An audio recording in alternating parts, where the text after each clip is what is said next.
12 kilometers and a high cement wall separate Bethlehem from Jerusalem.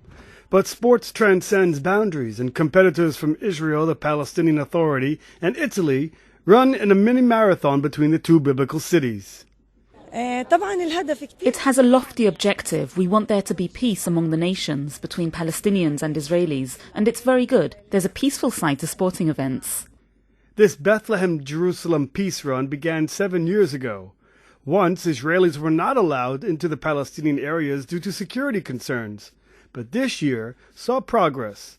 For the first time, Israeli Jewish people went inside to Bethlehem and joined the Palestinian and the Italian runners and ran together through the gate, and it was beautiful. We are very, very happy to see this kind of collaboration, and we see the sport, the faith, the pilgrimage as a bridge for peace. Once, Palestinian gunners and Israeli soldiers exchanged deadly fire over the valley here. Houses in Israeli Ian Cohen's neighborhood were severely damaged. He was eager but a bit apprehensive about crossing into the Palestinian areas to run for the first time. For me, it was a fascinating experience, going over to the Palestinian side and being accompanied and escorted and protected by elite Palestinian police, I think, and being watched over by about 4 others running aside. They did everything they could to protect us, and it felt fine. It's symbolic to run from Bethlehem to the old city, past my house, which is right behind me, something that's has been impossible for Israelis for the last 8 years or so. It seems a pity, basically, because it's so close and so interesting, so easy. Sports even brought together Palestinian priests, Israeli army officers, and Italian pilgrims on a pickup team against the young women.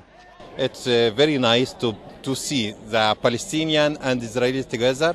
And the first time we do this game together, you can't distinguish between Palestinian and Israelis and the Italian.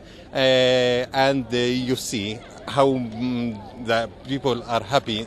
The event is named after Pope John Paul II because the late Pope saw sports as a tool to transcend differences and spur dialogue. Joining the Israeli and Palestinians were hundreds of Italian Catholic pilgrims. I feel tired because it's very hot today, but I'm happy. This mini-marathon between Bethlehem in the West Bank and Jerusalem, with the participation of Israeli, Palestinian and foreign competitors running side by side, could not have happened had it not been for the positive atmosphere currently prevalent in the region. While peace talks have not yet resumed between the Palestinians and the Israelis, they are, under U.S. mediation, closer than they have been for over a year. Israeli tourism officials hope the encounter will promote pilgrimage to the Holy Land and dialogue between Israelis and the Palestinians. Now we change the history. We change the situation. It's fantastic. And we believe that Pilgrim is a bridge for peace. People making the reality, and they can change the reality. And we doing it. We feel it. We're doing it. And we're going to change the reality. Pilgrims can change the reality in the Middle East. From the Old City in Jerusalem, this is Aryeh O'Sullivan reporting for the Media Line.